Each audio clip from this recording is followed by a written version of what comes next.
मैं हूं अरमान आसिफ और आप देख रहे हैं अरमान आसिफ ऑफिशियल। साल 2024 रेलवे के लिए अच्छा नहीं जा रहा है। इस साल अब तक 7 मेजर ट्रेन एक्सीडेंट हुए हैं, जिसमें डीरेलमेंट भी शामिल है। ऐसा क्यों हो रहा है और कौन है इसका जिम्मेदार? 2024 के 5 मेजर एक्सीडेंट पर नज़र डालते हैं। 29 मार्च 2024 पालघर रेलवे स्टेशन महाराष्ट्र के पास एक गुड्स ट्रेन डीरेल हो गई। ये ट्रेन पूरी तरह से लोडेड थी और अपने मॉडरेट स्पीड पर चल रही थी। ये मुंबई से सूरत जाने वाली मेन रोड पर डीरेल हो जाती है, जिससे कई ट्रेन इम्पैक्ट होती है। डीरेलमेंट के कुछ ही दूरी पर रेलवे लाइन में एक क्रैक भी मिला, लेकिन ऑफिशियल ये नहीं समझ पा रहे हैं कि डीरेलमेंट की वजह से ये क्रैक आया है या क्रैक की वजह से डीरेलमेंट हुई है। अब आइए 2 जून 2024 श्री हिंद के पास एक गुड करियर के 8 कोचेज एक पैसेंजर ट्रेन से टकरा गए। इस डीरेलमेंट की वजह से 59 ट्रेनें इम्पैक्ट हुई, जिसमें 51 ट्रेन्स को अलग रूट पर डाइवर्ट करना पड़ा।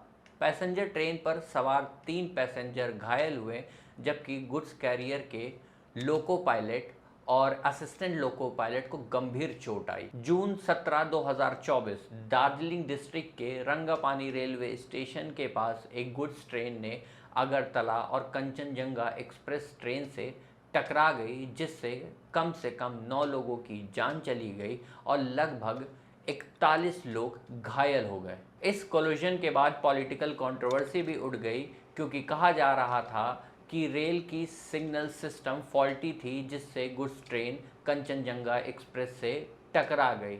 इस हादसे में दोनों ट्रेन के लोको पायलट की जान चली गई। कुछ रेल अथॉरिटी का ये भी कहना है कि लोको पायलट हायर स्पीड पर ट्रेन चला रहा था, जो हादसे की वजह बनी। इससे रेलवे यूनियन में काफ़ी गुस्सा देखने को मिला, क्योंकि उनका कहना था कि मिनिस्ट्री बिना इंक्वायरी के ड्राइवर पर इल्ज़ाम डाल रही है। अब आइए जून 18, 2024 डिब्रूगढ़ चंडीगढ़ एक्सप्रेस के 12 कोच उत्तर प्रदेश के गोंडा डिस्ट्रिक्ट में डीरेल हो गए, जिसमें कम से कम 4 लोगों की मौत हुई और 31 लोग घायल हो गए। इस ट्रेन के 8 कोचेज मोतीगंज और जिलाही स्टेशन के बीच डीरेल हुए थे, जबकि बाकी कोचेज आगे जाके ट्रैक से उतर गए थे। 5 मेंबर की टीम ने इस हादसे की जांच की और ये पाया कि डीरेलमेंट की वजह रेल ट्रैक का ठीक से ना फंसना था। टीम की रिपोर्ट में ये भी बताया गया कि एक सीनियर इंजीनियर ने पहले ही ट्रैक में IMR यानी इमीडिएट रिमूवल डिफेक्ट को नोट किया था। अब आइए 30 जुलाई 2024 Howrah Mumbai mail recent train derailment और एक्सीडेंट की लिस्ट में एक और एडिशन बन गई है। ट्यूसडे को ये पैसेंजर ट्रेन एक और डीरेल्ड गुड्स कैरियर से टकरा गई, जिससे 2 लोगों की मौत हो गई और 20 से ज़्यादा लोग घायल हुए हैं। अब ये सुनिए, ये तो थे पिछले कुछ महीनों के ट्रेन एक्सीडेंट। वहीं आज तक की रिपोर्ट देखिए, जिसमें यह साफ बताया गया है कि पिछले 3 सालों में 131 ट्रेन हादसे हुए हैं। अगर एवरेज निकाला जाए तो हर 9 दिन पर एक ट्रेन एक्सीडेंट। आपको 2023 में ओडिशा के बालासोर में दर्दनाक रेल हादसा याद ही होगा, जिसमें 3 ट्रेनें आपस में ही टकरा गई थी।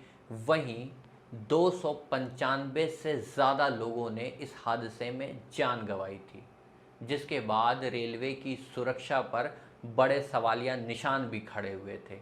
मगर इससे रेल मिनिस्ट्री ने क्या सबक लिया? क्योंकि आए दिन एक नया रेल हादसा इस बीच लगातार सुनाई दे रहा है। मगर इन हादसों की जिम्मेदारी लेने वाला कौन है? इतने हादसों के बाद शायद रेल मिनिस्टर को रिज़ाइन कर देना चाहिए, मगर एक बार कुर्सी मिलने के बाद उसे छोड़ना कौन ही चाहता है। करीब 2 साल पहले अश्विनी वैष्णव ने रेलवे ट्रैक में सेफ्टी कवच लगाने की बात कही थी। अश्विनी वैष्णव मीडिया के सामने आकर 2 छोटे छोटे ट्रेनों के खिलौने लेकर बता रहे थे कि ये कवच कैसे 2 ट्रेनों को आपस में लड़ने से रोक देगा। मगर इस बात को 2 साल हो गए और अभी तक पूरे भारत में सिर्फ 2% रेलवे ट्रैक में कवच लगाया गया है। बाकी 98% जगह ऐसे ही खाली पड़ी है।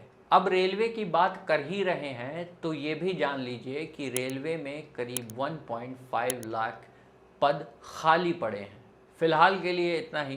Signing off from Arman Asif official.